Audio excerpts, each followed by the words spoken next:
Welcome back to Living Abroad with Eric, formerly Generic Expats, and I have these really cool guests that have a lot of interesting information to give to you and to give to everyone about living in the place that they are now. So let's go ahead and get to know them.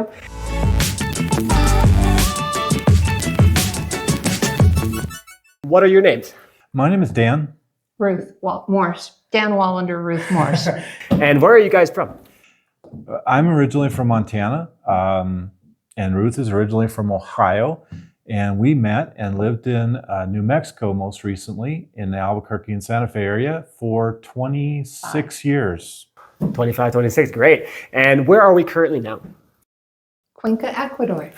And specifically, what neighborhood are you living in We are Cuenca? in Rio Amarillo at the foothills of the Andes Mountains in Cuenca, Ecuador. Are you actually inside of what's considered Gringolandia, or is that nearby? No, Gringolandia is nearby, and we are on the same main road, Ordóñez Lasso, that goes through Gringolandia.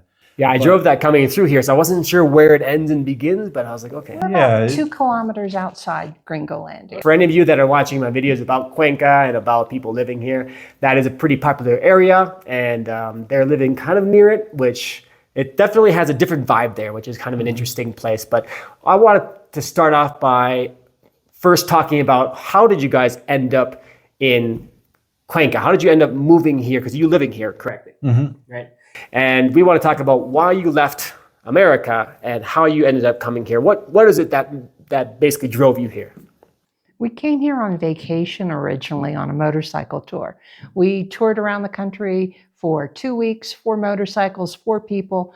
We went all around Ecuador. We never made it to Cuenca. Oh, you didn't even make it the first time, huh? No, so when we did decide to move to, when we decided that Ecuador was our home away from home, our permanent home away from home, we decided to come to Ecuador sight unseen, or to Cuenca sight unseen. We had seen information on Facebook, and one of the things that was attractive was the altitude, the climate, and that Cuenca had 4 rivers. Being in Albuquerque, the Rio Grande was running dry certain parts of the year, and I thought 4 rivers, it always have water. And then we look at it now, and it's a little trickle in it, just a little bit of a trickle. We did not anticipate the drought that came. We're in the middle of a drought right now, but we still have services. Right. So when you decided to move down here, there was like a big pushing factor, wasn't there, in the U.S., where you were basically wanting something like you wanted to retire. Is that correct? Retire early? We were done working. It was post-COVID, and we both had been in industries that were really impacted heavily by COVID. And as COVID led up, you start to look at your life and decide what's important. And for us, we had a situation where we had the ability to retire early if we came someplace more affordable than the U.S. Right. And there was one big factor about you guys not being able to basically continue in the U.S. when you're not staying until retiree age, wasn't that? Right. In the U.S., you have to be 65 to get on Medicare, and neither one of us were all that close to 65. How old are you now? I will turn 60 in a few months. 64. And then when you decided to move, that was 2 years ago, was it? 2 years ago. So you were... So I would have had another 7 years of work to just be able to afford to pay for my U.S. health insurance before I got to Medicare. So the actual numbers on the health insurance were on a high deductible policy between COBRA premiums. If we retired and stayed in the U.S. and paid our policies via COBRA and the deductible, our insurance cost would have been $21,000 a year before the policy effectively kicked in. And that's a lot to put into something that doesn't even cover everything, does it? You said 80% it covers? 80%. Oh boy. So yeah, that was a definite pushing factor. But let's talk a bit about the pull factors, because you had visited Ecuador. What did you really like on that first trip? What really caught your eye? Well, we started in Quito, renting motorcycles in Quito, and we went to Mindo. Then we went down to the coast, on the northern coast near Pedernales.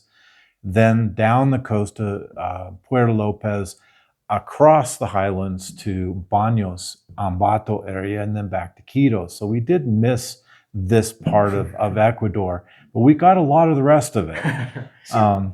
Yeah, some of the things are attractive. The Facebook groups for Cuenca are really active. So it was easy to get yourself educated. Oh, this place, this mercado, this facilitator, this is what happens. Where do you find this? So it was easy to get that information ahead of time because we didn't know anyone here. Well, and we had online meetings with a lot of people who lived here for many years before we even came here. So we met people that we still know today.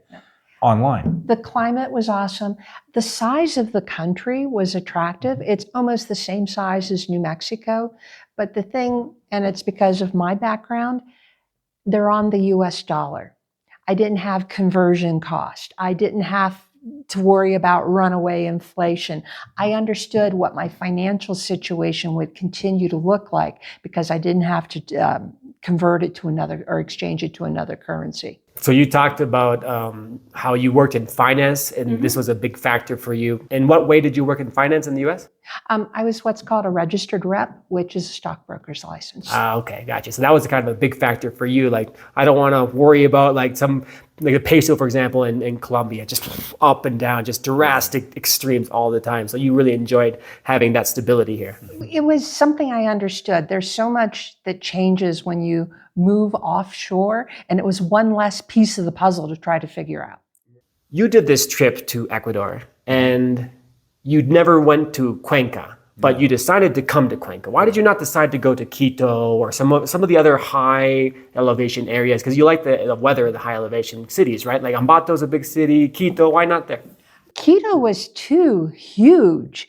It was, how long did it take to get the motorcycles out of there? Like an hour and a half. We were on the wrong end of town to where we wanted to go to. And it fried all my circuits trying to get out of town. Did you both rent a motorcycle individually? Yeah. Oh, there you go. Nice. There were 4 of us and 4 motorcycles. Ah, right, okay. But I had the only GPS. So they're all following you. Like, don't lose them, don't lose them. Don't let them follow me. Okay, but the GPS was in Spanish, but was measuring things in miles. 50 kilometers. And it was measuring it in miles. So all the signs are in kilometers. So it's gira a la izquierda in 2 miles. Like, wait, there's kilometers. I have no idea what's going on. So, and Quito was too big for you. You didn't like Ambato either, or places like that? We went through a part of Ambato as we went across to Baños, and at least the part we went through, which of course was the main highway through the city, just wasn't attractive. And I'm sure there are parts of Ambato that are good. And Baños was just a little bit too small and a little bit too touristy. How about Mindo? You went to Mindo, right? Mindo, we were there a night. We actually really didn't know enough about Mindo to give us enough time to really see what was there. In fact, we're going next week again, so we can see what's there. And Mindo is, again, it's a little touristic-y and it's a little small. There's not an expat community there.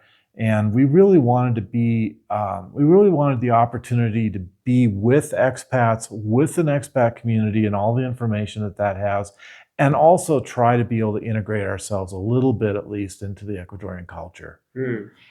Cuenca and Albuquerque almost have the same identical population size, 600,000. So it almost became a logic exercise. A city with 600,000 is going to have X and Y and Z just because you need that for that many people, as opposed to like living in Baños, which, well, I don't even know if Baños has a hospital.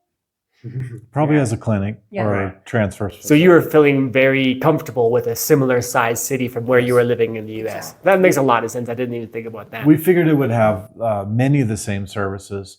We decided Pedernales was a little too far north. That was 8 years ago. So at that time we didn't have the issues that they have over there now with the cartels and stuff. But Puerto Lopez was a really nice town, and we really, really enjoyed our time there.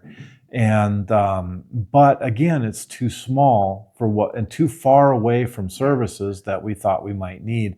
And we're not really coast people. We like the beach, but in short doses. We don't like the humidity, and that comes with that. Some Sure, people sure. like that. They lived in Florida, Texas their whole life, or in Houston their whole life, and they have that They're like, humidity ooh, thing. party.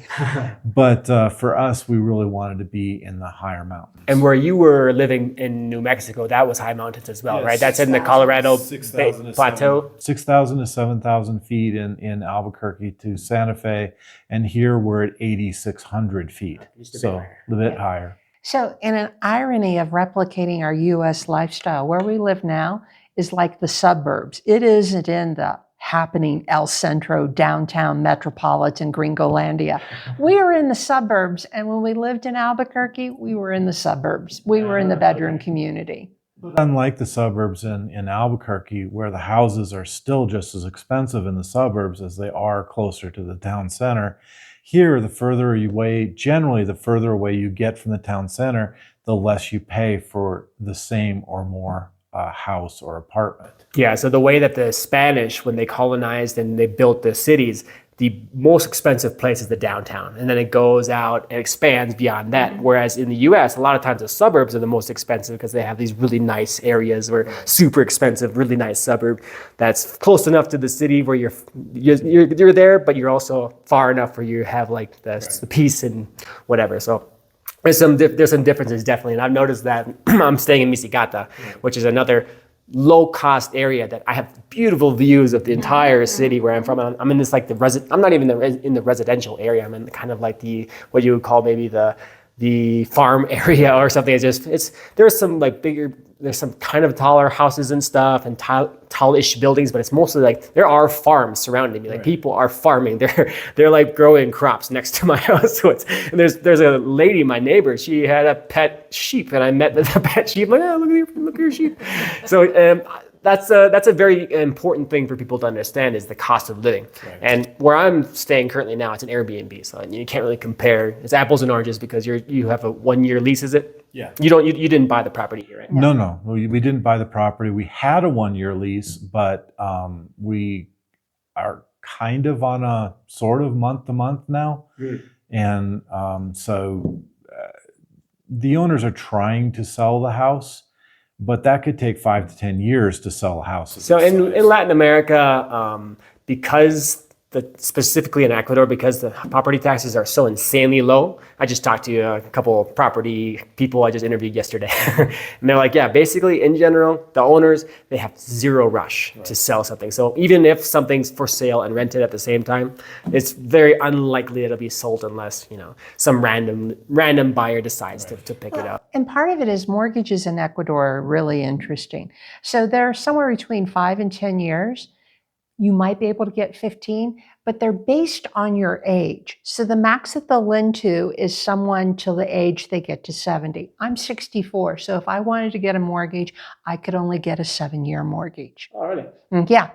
And so that's an oddity for financing, especially for gringos. You have to kind of almost come cash in hand. Well, and a gringo getting a mortgage here might be almost impossible. Yeah, exactly. I don't even think it's very, very common for people to look for that option. What exactly are you living in? Let's talk about that. Well, it's a duplex. So we have the first floor. It's about 2,000 square feet. It's 4 bedrooms with 3.5 baths and full kitchen, garden out the back, which is ours.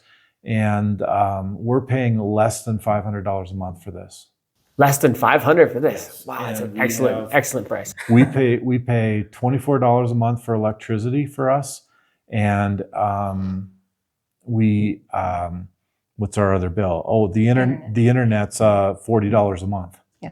So we live on a budget of about $2,500 to $3,000. When I was doing the math in the U.S., I did not catch what now is about an $800 a month bill for us, which is entertainment, Spanish lessons, music lessons, personal trainer. Those are all discretionary. So if you take that away from our, say, $3,000, $2,200 a month, and that's going to cover rent, utilities, eating out, medical insurance premiums, 4 cell phone lines.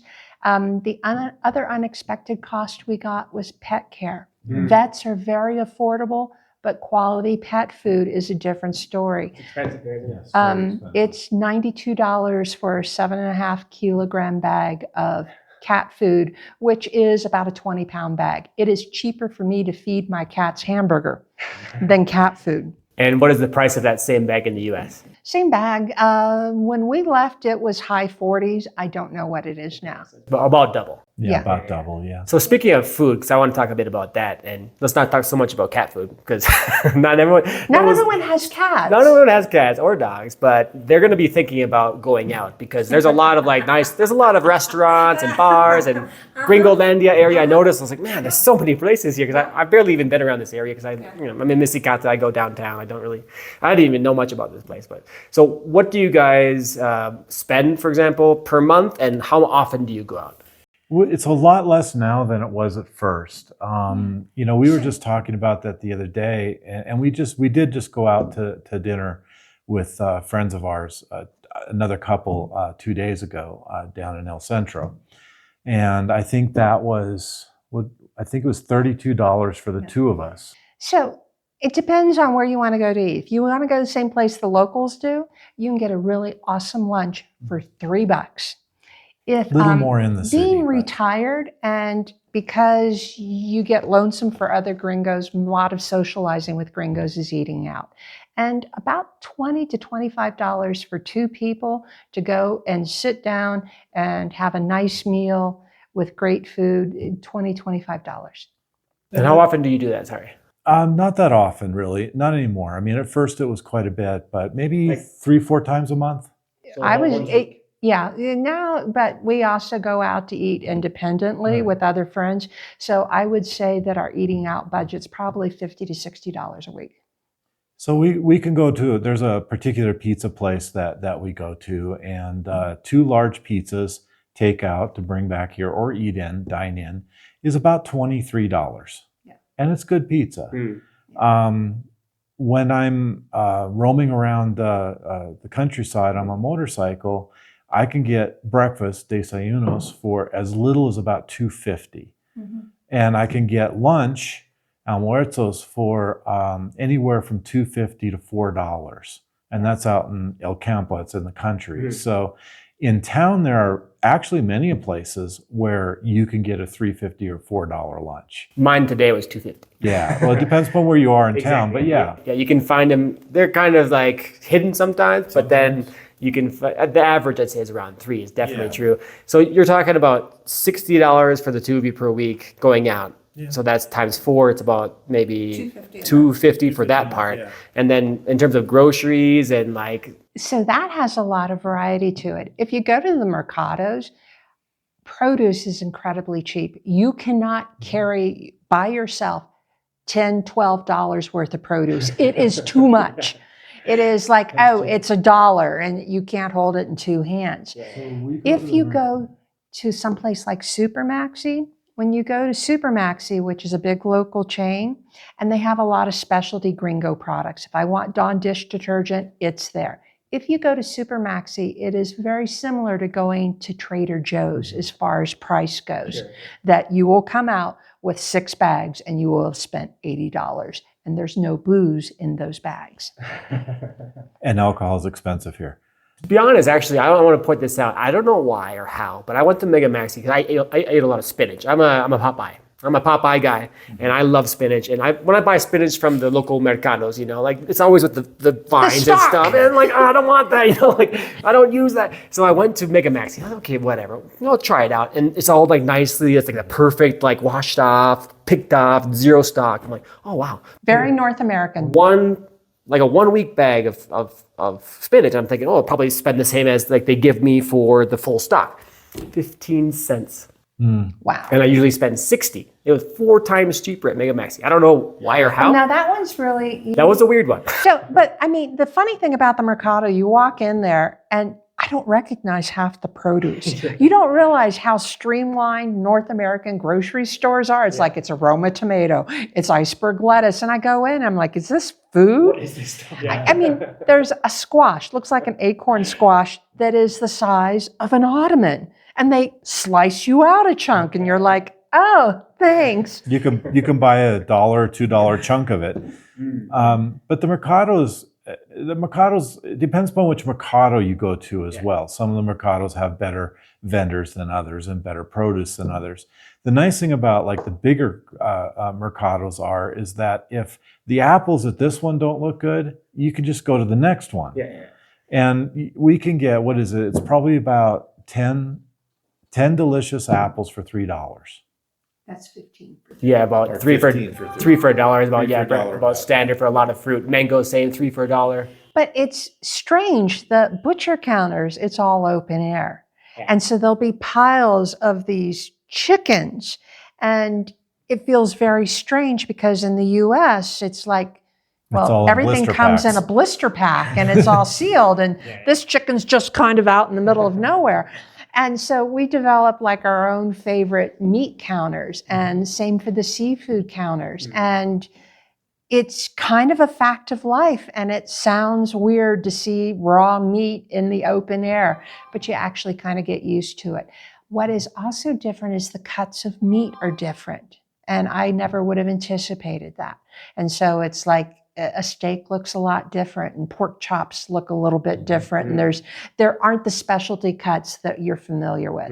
You have to adapt. So taking that in consideration, and I mean, I really enjoyed the quality of like the fruits and like the stuff that we can get. Not only are insanely low price, but they're good quality. What would you say you spend on that part of, the meats and the fruits and the vegetables? It's at the mercado where we buy our chickens and most of our fruits and vegetables. It's about $20 a visit. And you go often. And we about go every 5 days. About is it that often? Well, if you count the one down the street. If we count the one down the street, yeah. Well, and I'm also adding in the bakery that we go to. So there's a bakery like 2 blocks over that has cream puffs that make me the star of any get-together with friends, because I come in with these cream puffs. And daily fresh bread. There's panaderias, there's bakeries that bake their own bread all over the place. You guys are the type of people that will go to all the different specialty shops to pick everything up. I do the same thing, but I think a lot of the gringos or the standard expats will just go to Mega Maxi or go wherever and just get everything from there. Yeah, it's hard to adapt, and it's hard to feel embarrassed when you ask for something like flour. The word for flour is harina. The word for urine is orina. And I have a friend who asked for the wrong bag of stuff at one place. But in answer to the question, we spend probably at the mercados and groceries the same amount of money we spend eating out a month. So our food budget, I would say, is about $500. And that is an incredible amount of fresh produce. That is specialty coffee and tea. That is, there's a butcher in town. He's a gringo, and he does specialty cuts of meat. That includes a visit to him occasionally. Okay, so we're talking about $500. How much did you spend back in New Mexico when you were there? $200 to $300 a week at Walmart.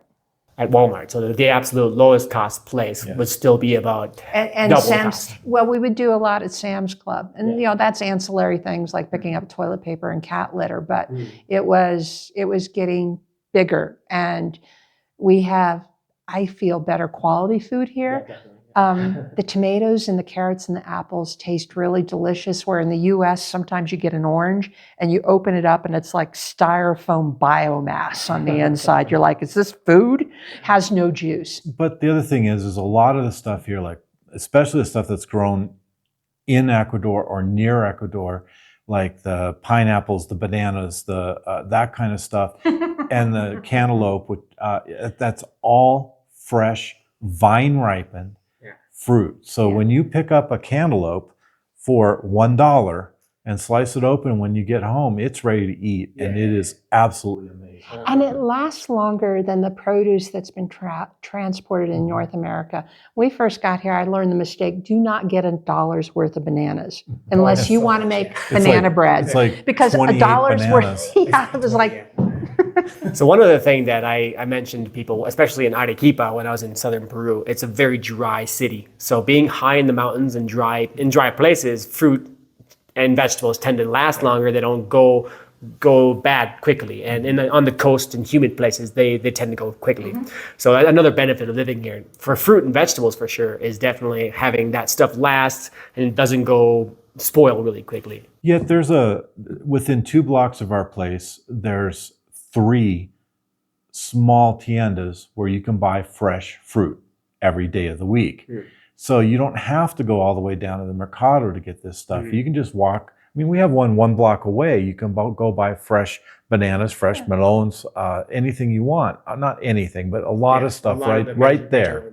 Same thing as mine. Mine's 1 block away. I get a papaya. I eat a papaya, a small papaya every day. And we get this big ones for like $1.70, $1.80. And I'm like, oh my God, it's like 3 pounds of papaya for less than $2. It's just mind blowing. So when it comes to buying at the mercado, a lot of them don't really speak much English, right? So most of them speak no English. You're taking Spanish lessons, you're learning Spanish, you're improving your Spanish. How is that going, ordering and getting fruit from these places? We speak pretty good mercado, pretty good taxi, and pretty good restaurant. But there are mistakes. So the easiest thing is $1.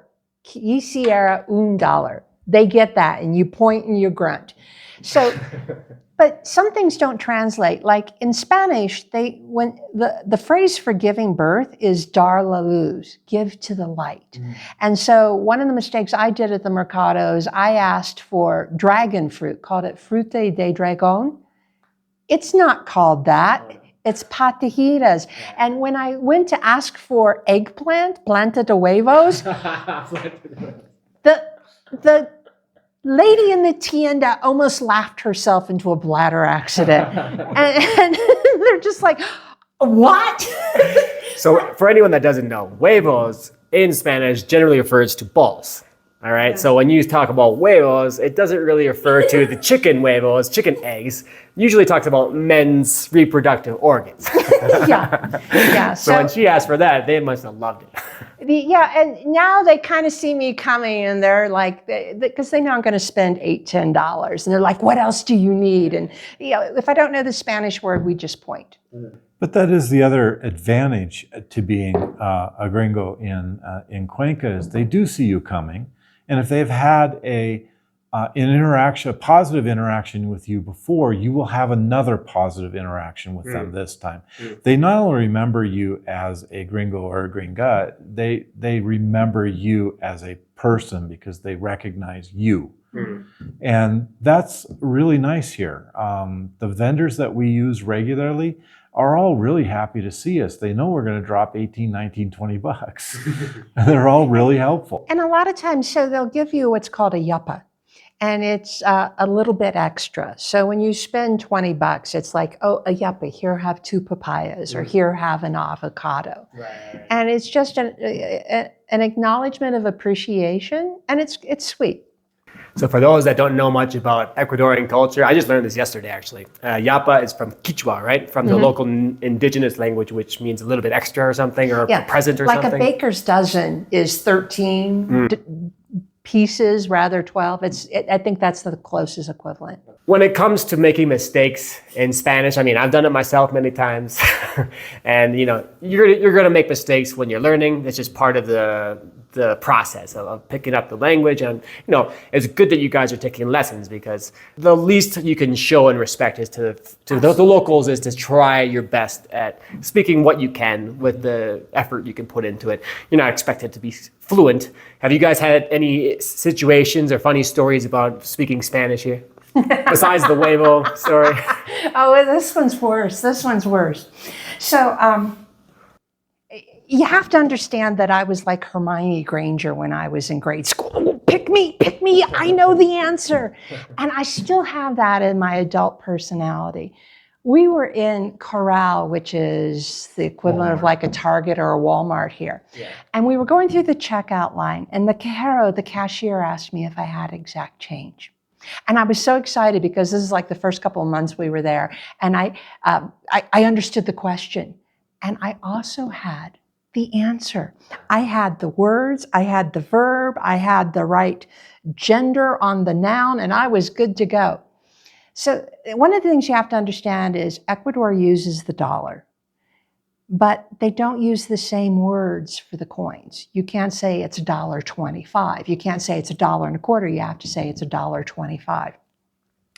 And we were in this crowded store, and it was just that point that happens in big groups where the sound starts to drop down low unexpectedly with everyone. And the cashier asked me if I had exact change, and I came back with, "Si, yo tengo un penny." And she turned red. And I'm like, that's not right, is it? And I kind of stored it away, and I had to go ask my tutor. So the word that I wanted was not penny. The word that I needed was called a centavo. But the word penny in Spanish has a meaning. And what I told that poor cashier in the crowded store when it fell quiet was, yes, I have a penis. It would only been worse if I had told her I'd had two. There's embarrassing Spanish story. So it seems like you really like the using pennies in Spanish and eggs. It is not intentional, and I do not pronounce the word for page very well. I don't have my accents, and it comes out sounding like vagina. And so now I just don't talk about pages at all in Spanish. Page is not one of your vocabulary words. No. Leave it for later. No, I think I use the word leaves. That's another word you can use. Hoja is. Yeah, that one I can't screw up. It was so bad. My tutor was trying to tell me, she's like, pagina, pa. And I'm like, pa. And I keep on getting closer to her, trying to get it. And after I left, her husband came downstairs and he's like, why does your student keep saying vagina? I think she's got it right. So speaking of taking classes and having these extracurricular things to do, obviously you want to stay busy. How does your daily routine in Cuenca, living here, how does that compare to back in the US? Like, are you living similar? I mean, you made it seem like you are working a lot, kind of almost like a stressed out lifestyle there. Would you say that your lifestyle here is just phenomenally better because of what you have available here? For the last 3 years, last 3 or 4 years, my day in Albuquerque would start off at 4 o'clock in the morning, be at the gym at 4:30, breakfast back at home by 5:30 with a shower, and I had to be at work at 7:30 with a 45-minute drive. And then I worked for 8 to 10 hours, and then another 45-minute drive home. And by the time that was all, and that was 5 days a week. So by the time all that was done, I had maybe an hour and a half left to myself.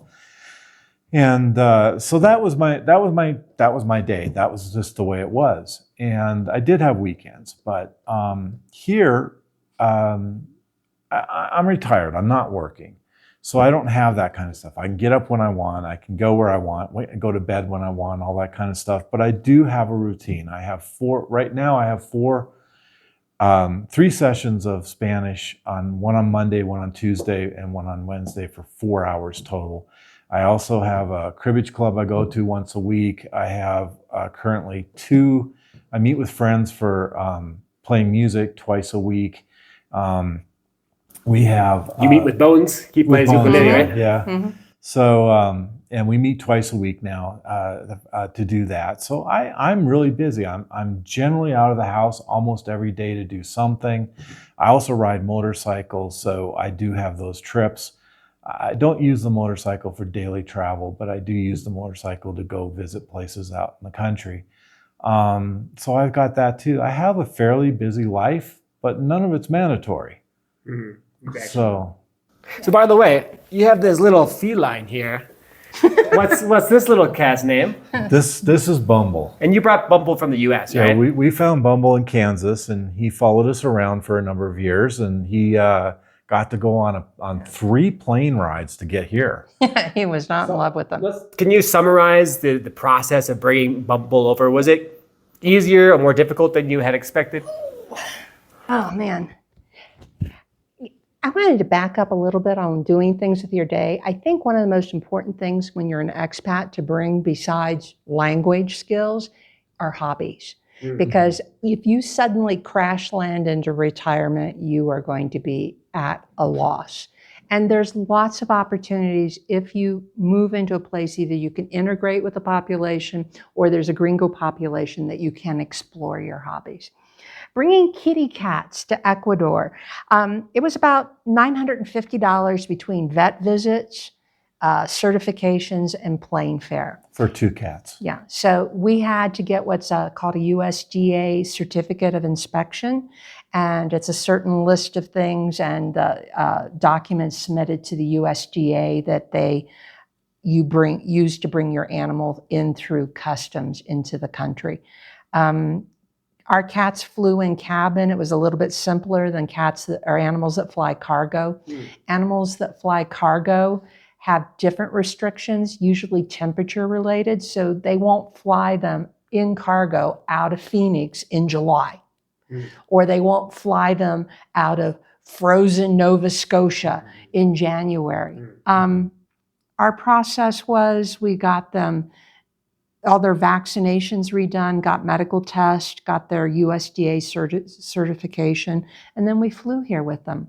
We went through what's called zoological, which is next to customs, and they asked us for our CIA paperwork. Yeah, the customs agent didn't speak a word of English, and he translated the paperwork as CIA. Yeah. So they did well. It is really nerve-wracking because usually it's the first time that you've brought an animal in. I would suggest anyone bringing an animal that if their animal has special conditions, that they have that information written out in Spanish, and that they find a contact for an English-speaking vet wherever they're going in case they run into a crisis once they land, that they're not handicapped by that, because you don't know if your Wi-Fi is going to work, if your phone's going to work. You're going to be stressed because your animal's stressed. It would be just really nice to have that amount of preparation ahead of time. Sure. And speaking of having a cat to spend time with on your daily routine, can you mention how was your daily routine? And of course, that's going to be way different because, like you guys mentioned, you were working full time, you were just grinding, and then you came here to relax. So how was your daily routine here? I picked up a physical trainer, a personal trainer. And I end up at the gym a lot. I came with a lot of hobbies, and I've integrated into art community of a lot of local Cuencans. I also just finished writing my first book. Oh, fantastic. Congratulations. Yay. So what's it called? Beads, Bones, and Bad Men. It's a cozy mystery based in Albuquerque, New Mexico, of all places. But so things that kind of suck up your day that you don't anticipate, because we don't have a car, I have to take buses or cabs or go on foot to the Mercado. So my shopping ventures are anywhere from 1 to 2 hours. So you have to kind of plan ahead like you did in the US. And that's another, we are a little bit away. I mean, we're probably four kilometers away from the city center. We're 2 kilometers away from Gringolandia and the Tranvia, but there are 3 bus lines that come within 3 blocks of our house. Every 8 minutes. Phew. And frankly, yes, we have the Azure Taxi app. We can call a taxi to us. But if I walk 3 blocks down to the main road, I can flag down a taxi in a few minutes. So there's plenty of transport opportunities. It takes about 40 minutes to walk to the Super Maxi from here. The one thing that we didn't bargain on, so you learn to spot other gringos pretty quick.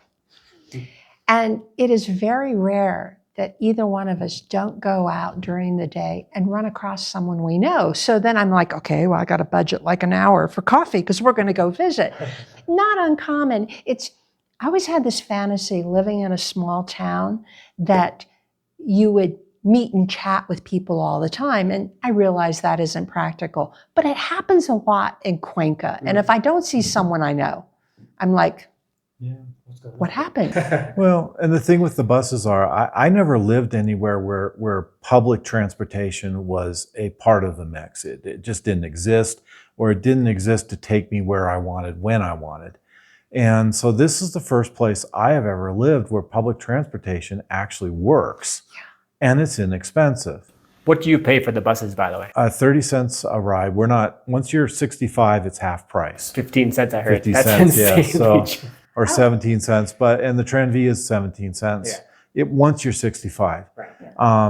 But my average taxi ride here in a city of 600,000 people is about $3, maybe a little less than $3. That's my average ride. I can get a taxi ride for as little as $1.70, or I think my max was about $4.50. Breaking the bank on that one. Yeah. I didn't think that we would ride the bus that much, but my bus card, I put 20 bucks on it at a time, and it lasts 3 weeks. Yeah. And it's because, okay, I'm going to the sketch group, or I'm going to the writing group, or he's going to a card thing. I mean, there's all these different places. You really need to learn to ride the bus. And there's this weird habit that I was warned against, or not warned, but just to be aware of. Some people get on the bus and don't have money, and so they'll wave 30 cents at you. They're asking to use your card. And that's fine, but it looked strange the first time someone's waving 30 cents at me. It's like, I don't understand what I'm supposed to do. And I've handed my card up from halfway back in the bus. They use it and they bring it back. I've never lost one. Yeah, and the buses actually do work here. They are actually very convenient. There are no transfers. So if it takes 2 buses to get to where you want you to go, that's 30 cents a ride. Right. You get on the bus, you pay your 30 cents. When you get off, your 30 cents is gone. And so there's no transfers like there are in many places. And they have, a lot of them have announcements, and it'll say the next stop is in Spanish and then in English. And I rode the bus for a couple of months before I realized that there was an English component to the announcement. I was like, because their accent's so weird on it, or what? it's weird, but the stop is in Spanish. And so if you're not knowing the name of it in Spanish, it's gibberish to your ears. I want to talk a bit more about the expat community.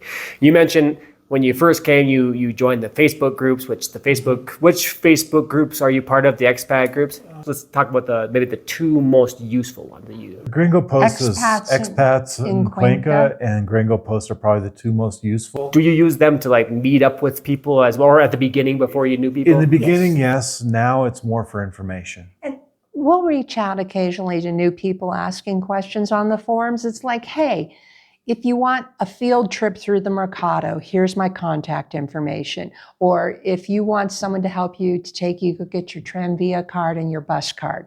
Allow 2 hours, I'll be more than happy to take you. We venture that out. Some people take you up on it, some don't. And it's just because it's a way to pay forward the generosity that we got from others. Here, let me help you. Let me make this less of a mystery. And that's also another way to say, hey, I'm here. I'm interested in music, and I'm interested in motorcycling, and Ruth is interested in art and maybe writing groups. And it's another way to say, hey, if you have a hobby and that meshes with mine, maybe while we may not personally find a common ground in the future, I may be able to introduce you to people you can find common ground. So a little down low for you guys, a little tidbit that you didn't know is I met Dan from this Facebook group through some other motorcyclers, which is the topic you just mentioned now, which is the common interest, which I posted a picture of myself. Hey, I drove down from Minnesota, and then all these motorcycle guys like, hey, you got a motorcycle? You want to drive? You want to ride? So I ended up riding with Rob, who invited me out, and then Rob invited, I think, you and Bones or something.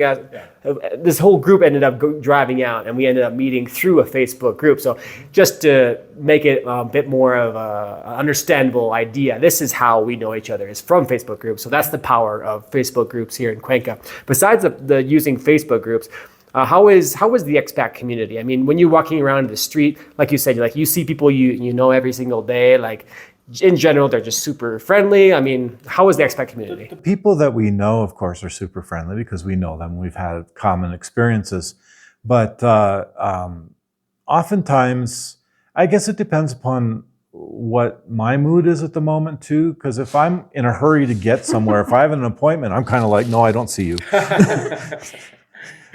I'm not being rude. I'm trying not to be rude, but I got to be someplace, But yeah, you don't say hello to everyone, because if you said hello to everyone, you wouldn't get anywhere. Yeah.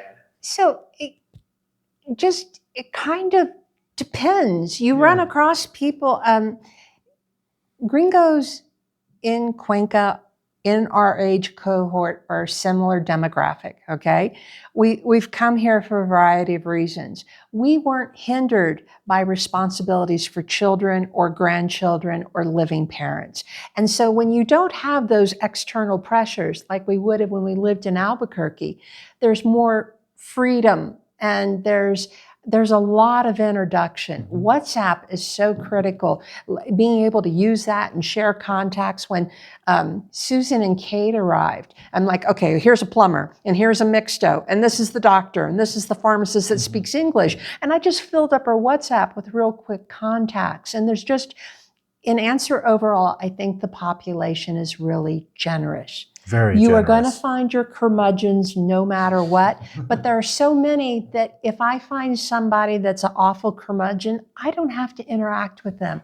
I have plenty of other things to do with my time. And in general, it's been very easy to make friends here because it seems like what you said, the same demographic. People here are very relaxed because they're not really, I mean, not like me, I'm actually working. So when people have to worry about working, maybe they're not trying to make friends as much. Whereas you say a lot of people are trying to make friends. They're trying to expand their social circles. Is that right? Right, because you don't have all the distractions you had in the U.S. In the U.S., you could go shopping every day. You could fill your day with shopping, with errands, with movies, with television. You don't have American television here unless you buy a subscription service. And so also, we have, I believe, more friends here than we did back in Albuquerque. Part of that was pandemia, but I have like over 300 contacts in my WhatsApp, and there's only one from the US in there.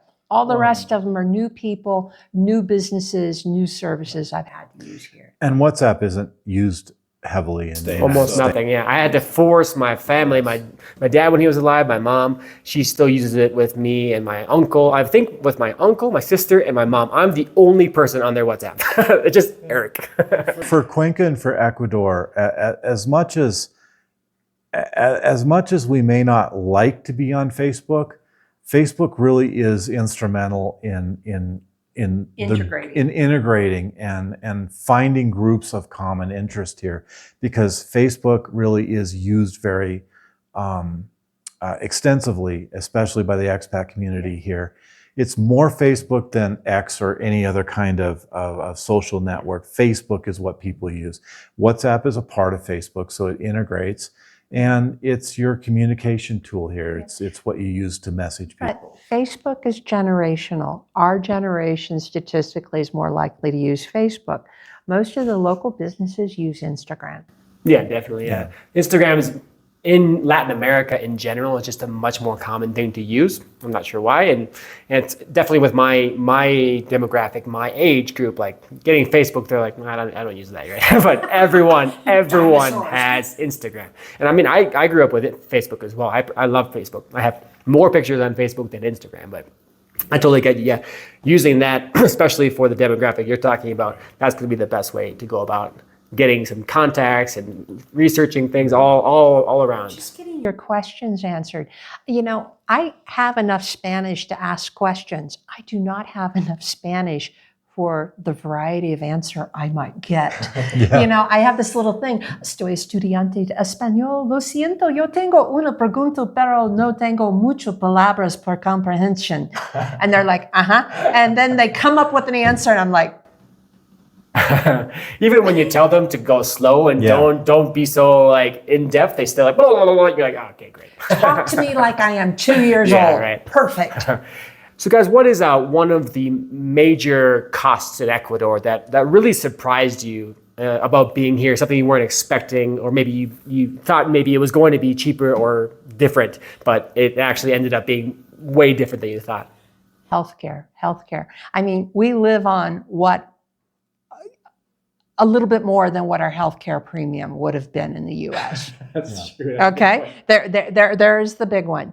So we have insurance that has a high deductible on it, but Ecuadorian insurance. But like his medications that he takes on a monthly basis cost less than what his copay did in the U.S. That's a big one. Availability of drugs in pharmacies. You can get over-the-counter Tramadol, which is prescription only in North America. Mm-hmm. And I'm not saying that you can get anything you want. Oh, here I come, Vicodin. Not that at all. But you can go in and go, I have a urinary tract infection. So in the US, that'd be a trip to a doctor, that'd be lab analysis, that would be macrobit or Cipro and an analgesic. And you would spend, depending on your insurance, between $150 and $300 for that. Here you go to the pharmacy and talk to the pharmacist. You have to be careful. You have to kind of know what you're asking for. But you go to the pharmacist, tell them the basic symptoms for your kind of everyday maladies, and they say, oh, you need something to stop the run on the toilet. Okay, well, I have that. Here it is. Yeah. You don't have to go to the doctor, and you can get some prescription or many prescription medicines without a prescription. So if they aren't dose specific, like thyroid medication is very dose specific, you need a physician. But my illustration of the UTI, the prescription was $5.32. Yeah. And another part, I'm not sure exactly how it is in Ecuador, but most of Latin America, antibiotics do not need a prescription at all. Not at all. I went in because we had a street dog that had an infection, and I looked up what antibiotics dogs could take, and I went into the pharmacist and said, hey, the dog is doing this and he can take that. And I got 10 tabs. Yeah. So you might not be able to get, a year's prescriptions worth of something like Vicodin or things like those are class A listed drugs here. But if you go to the right pharmacist who gets his drugs out of Colombia, you might be able to get, a 30-day notice or a couple of tabs, especially if it's something like Valium or something like that. But if you need it every day, you're going to have to get a prescription from a doctor for that. And you can walk in and get one tab. I forgot my allergy meds today. I need one tab of X. But he had an emergency room visit after we first got here. We'd only been here a couple months. 9 weeks. And it turned out it was kidney stones. So first time, I'd never experienced that before. It was exciting. Do it again. Dehydration does wonderful things. So early Sunday morning, lots of pain in the kidney area. And so we walked down to the street and we got a cab to take us to the emergency room of a private hospital. What was the hospital, do you remember? Mount Sinai. I heard some good things about that one. Yeah. So there's two major private hospitals here most expats go to. Monte Sinai is one of them. Saint Ines. And San Ines or San Ines. Ines. Yeah. But so his emergency room visit, IV, medications, painkillers, special urologist consult came in on a Sunday, ultrasound, 7 hours.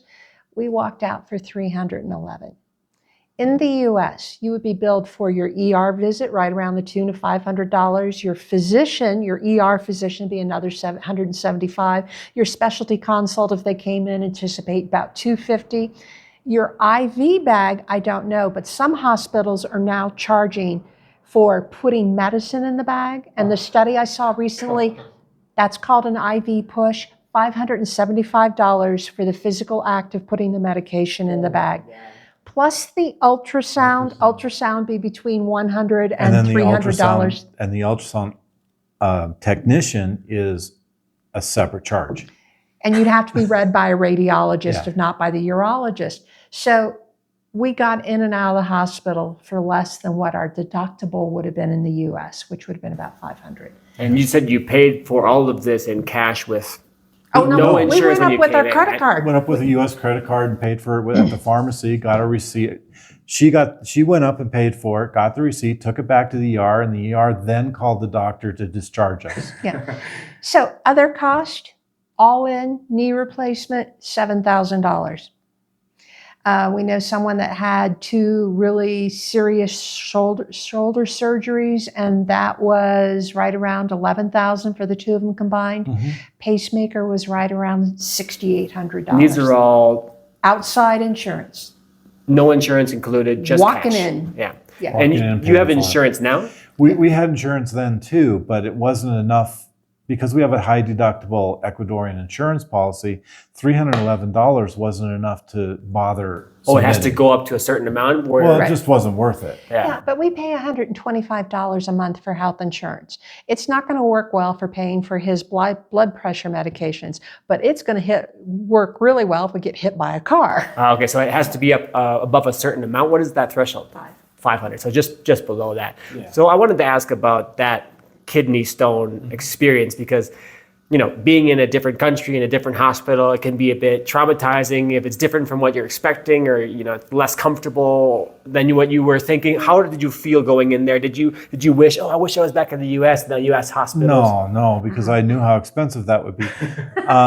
Even with putting aside the price, like it's the comfort, it's a little different in that you're basically, the emergency room, you're basically in a big room with just curtains between your bed and the next bed. And there's not a lot of room there.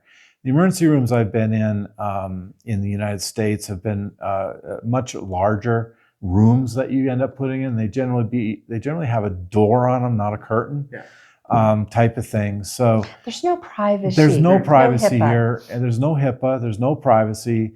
But that does allow them to exchange their own information between doctors and other people who need that a little better. But there is no privacy like that here. So that's something for someone, if they come down for this type of treatment, to keep in mind.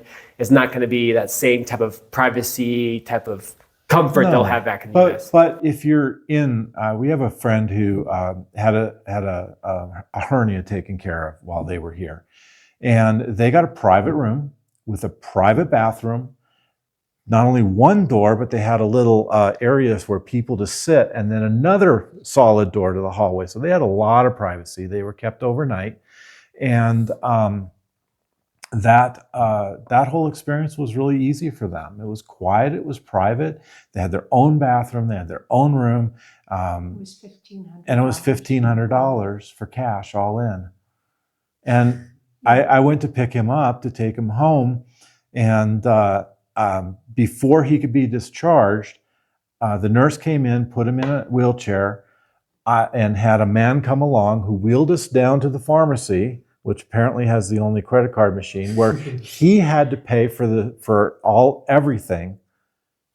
And I think the private room for the one night was less than $170. We know a couple of people that have come down for medical tourism, specifically for cosmetic surgery in Cuenca. And I would also advocate dental tourism. We used to cross over from Yuma, Arizona to Algodones, Mexico for dental work because it was so much cheaper there. There are some things that are different. So in the US, everybody's always slapping on gloves before they touch you, and gloves look like they might be optional if there isn't a lot of blood involved.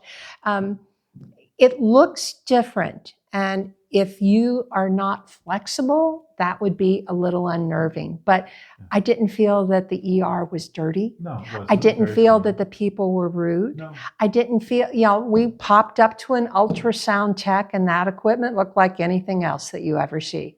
And when we arrived, the first thing that happened is they did the intake, and the ER doctor came in and asked a bunch of questions, which we muddled through. There wasn't a lot of English spoken, and our translate, our phone wasn't getting a signal, so it was difficult, but we managed to deal with it. And, or they managed to help us deal with it. So they were very friendly and they weren't impatient. But the first thing that happened is I got a pill that took the pain away. And then the second thing is they walked up to me and said, well, in Spanish, I need a urine sample. Well, I had no idea. And then they hand me the jar and they point to the bathroom. Okay, I get it.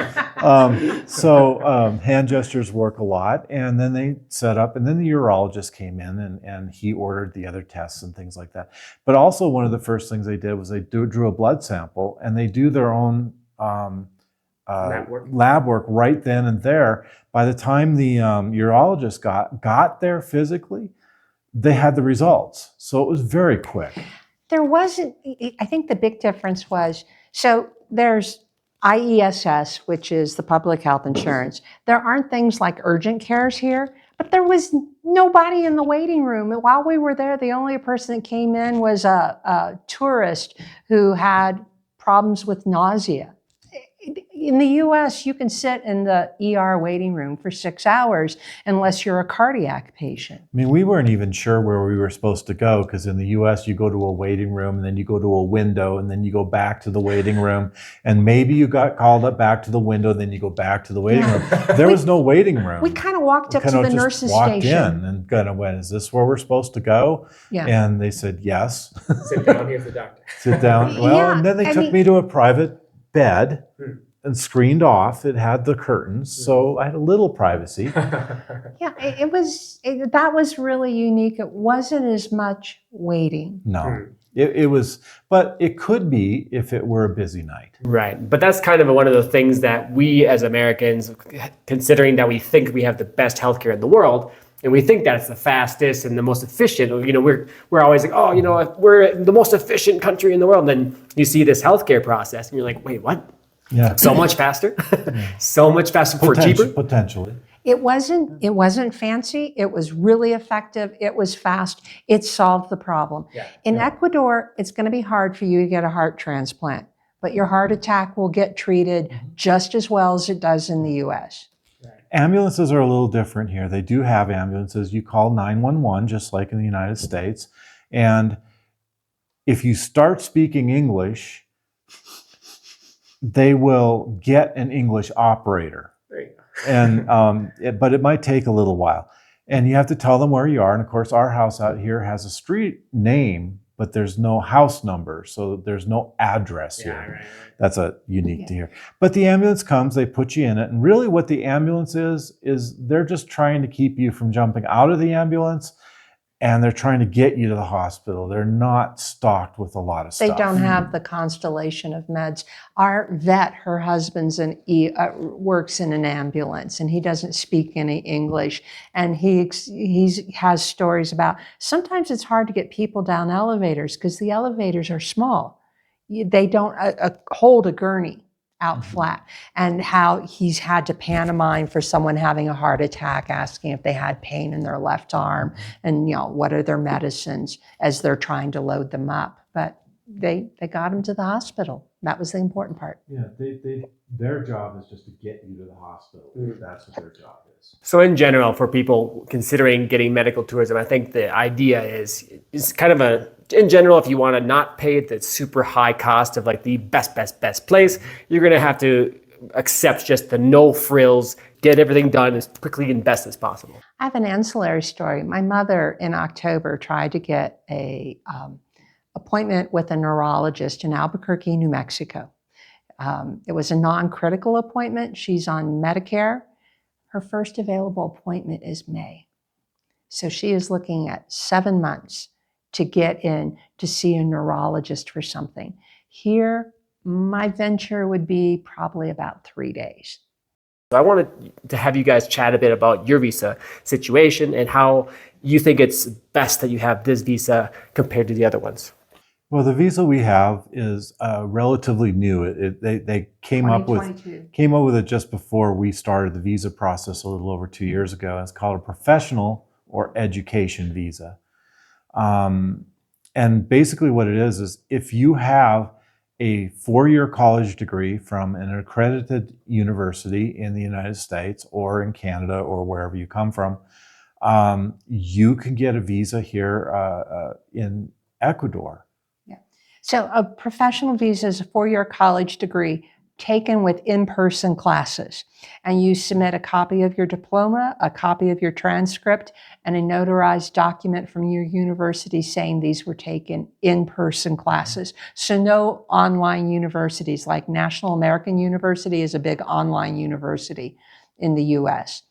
The advantages with it are your income requirement is less. So at the time that we came in, it was one basic salary, $425 a month, whereas the retirement visas are more, the investment visas require money in the bank.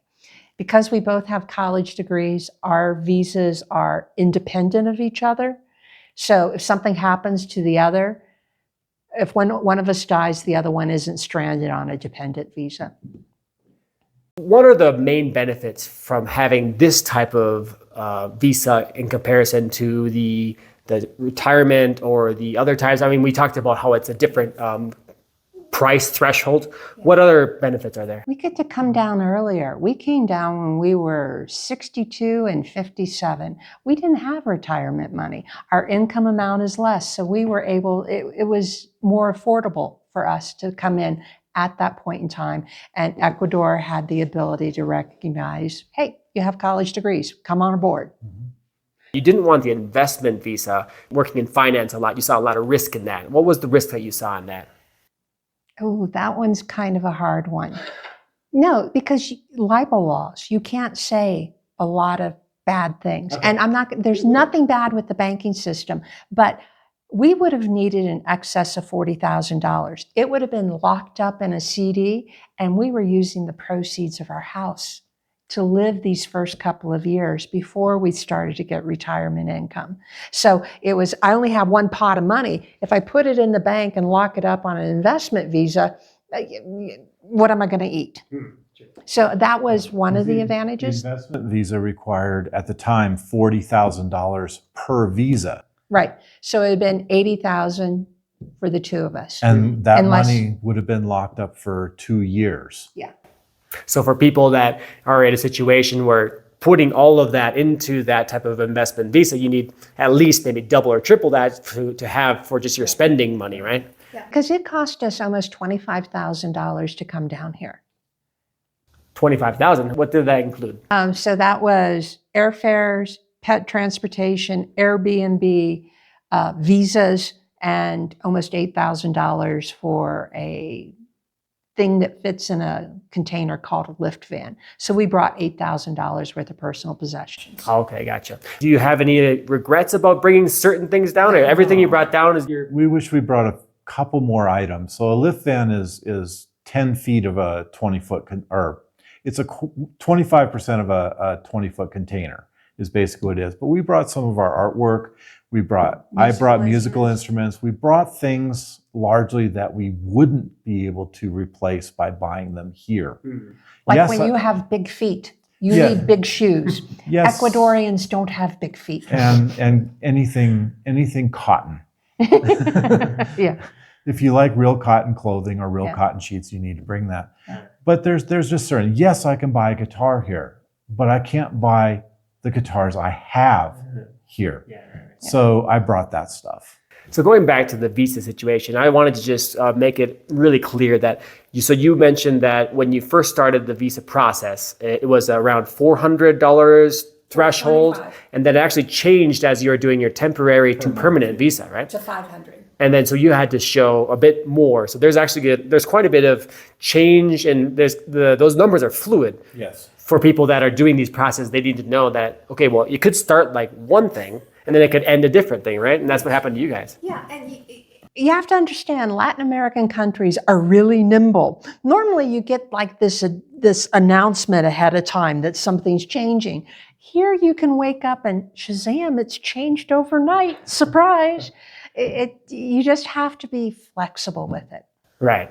So definitely, I mean, doing the visa type of situation you did was a very smart thing. So you need to do what's appropriate for you. Right. And if there are changes, you need to know, okay, well, I need to have some extra room just in case there are changes, because when I just chatted with some guys about the investment threshold before, they told me a couple months ago 1,000, and then I talked to the visa specialist 1,400, and it's all based on the minimum wage. I think it's calculated every year. Yes. So I'm sure it's going to continue going up. I would assume, I don't know. The minimum wage changes sometime between December and January every year. So that's definitely very useful information for people thinking about, okay, should I get a certain visa? Professional visa, it was really weird to get the certifications from our university because you have to get a bunch of documents, and the university, we had to explain, we need it to be in this format. It needs to be notarized because it needs to be apostilled. And one important thing about your documents, they cannot be older than 6 months old. So you can't start, okay, I'm going to start this year and in 2026 we're going to move. They have a limited shelf life. And in the Ecuadorian system, the month that it is issued is when the clock starts ticking. So something issued, say, December 31st is already a month old come January 1st. It doesn't turn a month old January 31st. It turns 2 months old January 31st. And the other thing you have to realize is that sometimes the bureaucrat that you're sitting in front of can make their own rule. So they might say, oh, I see it was December 31st. No, I see it's just December. So we're going to let that one slide. But the next bureaucrat might say, oh, no, December 31st is really January 1st. So yeah, there's a lot of wiggle room. The summary for that is, for people coming down here, they definitely need to know that being flexible is a very important thing to. I really want to say thank you so much for giving your stories about living here, moving down here, and telling people about what to expect and how your personal experience has been, because it's eye-opening for people that have not come, for people that are thinking about coming. I think there's a lot of people, thinking about the idea of coming down and leaving the U.S. right now, especially in that demographic. So I really want to say thank you so much for giving us a bunch of great information. And guys, if you want to see some more great stories about this, go ahead, check out some more videos about living in Cuenca and some people that have decided to call this place their own. And I'll see you in the next one. Hasta la próxima. Ciao.